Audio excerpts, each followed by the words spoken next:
Britain's infrastructure is under the microscope. Over the last 12 years, the UK has spent significantly less than other wealthy countries on things like schools, transport and hospitals. And as a result, much of our infrastructure is creaking.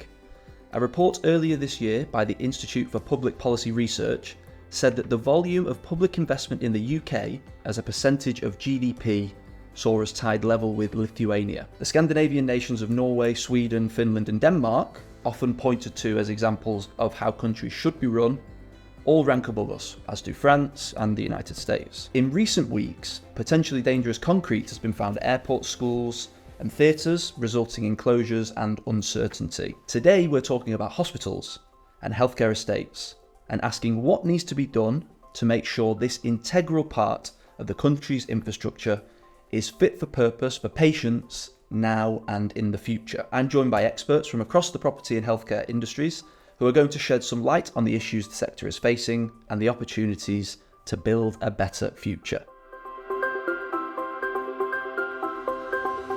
I think we should talk about demand for hospitals, for healthcare in a hospital setting. Demand for outpatients and demand for emergency services, emergency department inputs has been on the rise for the last decade or so, and it is increasingly difficult for hospitals in the settings that they're in to manage that demand. If you look at most hospitals, they are huge. The amount of cars that visit hospitals nowadays are unbelievable. They're the biggest attractors of cars, I think, anywhere, and we can't manage. And in Greater Manchester, we have many examples of that. So for me, one way we can help manage the estate is actually by reducing demand.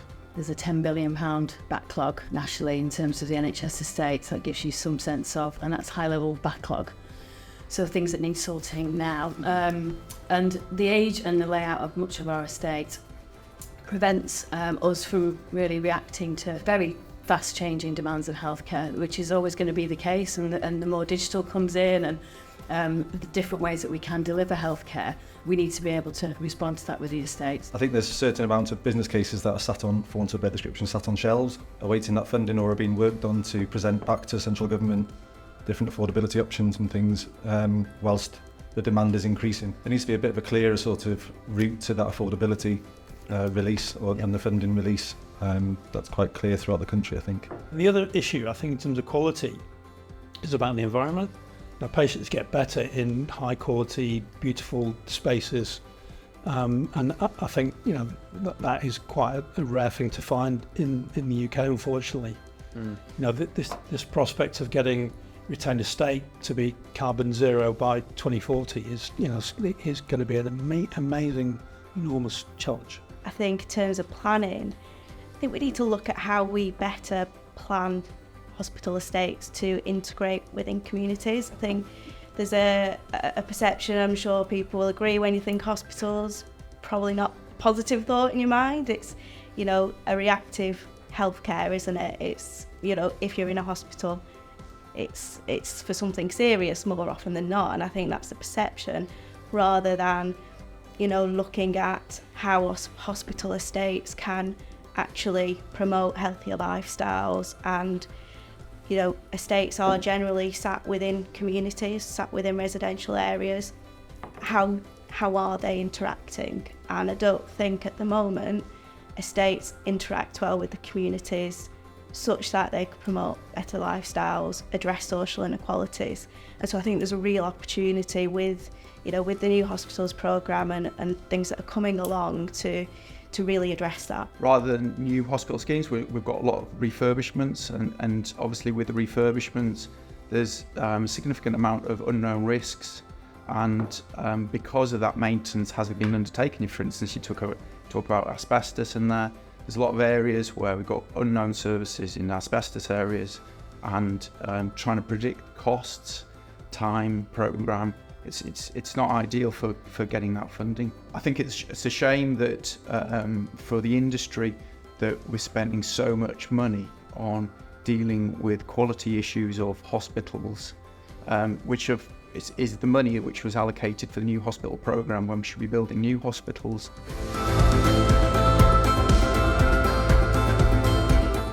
And I think that the biggest issue there is having a combination of a clinical strategy, an estate strategy, and then aligning that with a decarbonisation strategy. And I think those three things need to come together. I think every trust across up and down the country needs to have those strategies in place, because without a plan, there's no way we're going to be meeting these targets or even getting close to them. Despite everything that we know over the past 10, 20 years, the focus is still 98% of the conversations I have are about capital envelope and how we have to manage within a certain capital envelope. So whole life costing, which we all know is the right way to go, barely gets a look in. So when it comes to net zero and we're told what our capital envelope maximum would be, inevitably things drop off the bottom of that capital envelope, and unfortunately net zero is one of those. When you're speaking to trusts and health boards and alike, when you ask where they want to spend their pounds, it's on patient care rather than necessarily the decarbonisation, and that's a natural. You know, they're in the industry of bettering lives and saving lives and bringing lives into the world and things. But it's absolutely a paramount thing, and it is something that we do really have to embrace as a country. There's two clients that I'm working with at the moment who are facing huge challenges in terms of the electrical infrastructure coming to their site to allow these new technologies and measures to be built into the programs that we're working on at a great cost. At an absolutely enormous cost that none of us would argue that would be better off spent directly looking after patients, you know, and communities.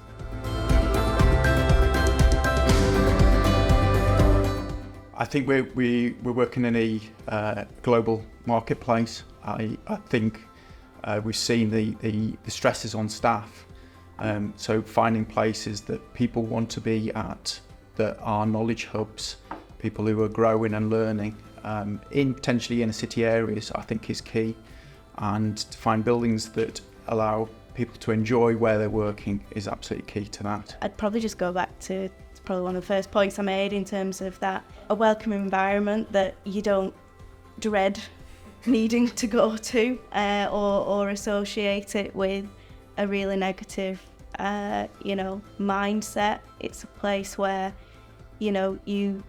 you want to go for various things, for well-being, for community facilities, and that sort of welcoming environment around the open space, and it just being a more comfortable environment they actually want to be in. One of the sort of elements in the room, if you like, is that we are going to have to start looking again at new ways of funding hospitals and healthcare in its entirety. We are going to have to look at different ways of financing the estate sooner rather than later. I'm not 100% sure what that is or means, and politically it's difficult because you won't find a central government politician who says that publicly, certainly not before the general election. But as practitioners and as people working in the space, we are going to have to think about ways of doing things differently because we can't afford all this. The NHS and central funding is not going to be the answer. I think what we need is a portfolio of procurement options and funding options.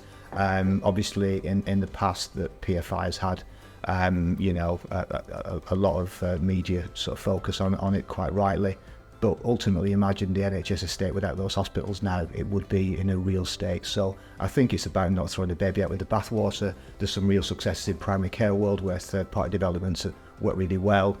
Community diagnostic centres, which are being privately funded and operated. I think it's having a portfolio of options available. The one major thing that I think that it should be is that it shouldn't look like a hospital and shouldn't smell like a hospital. I think that's really important. Absolutely. Now, hospitals are really stressful places for most people to go to, and I think hospitals really need to take that stress away, turn it into as pleasant an experience as possible. And we're going to do that by making the estate not look like the way that it looks kind of currently across the UK.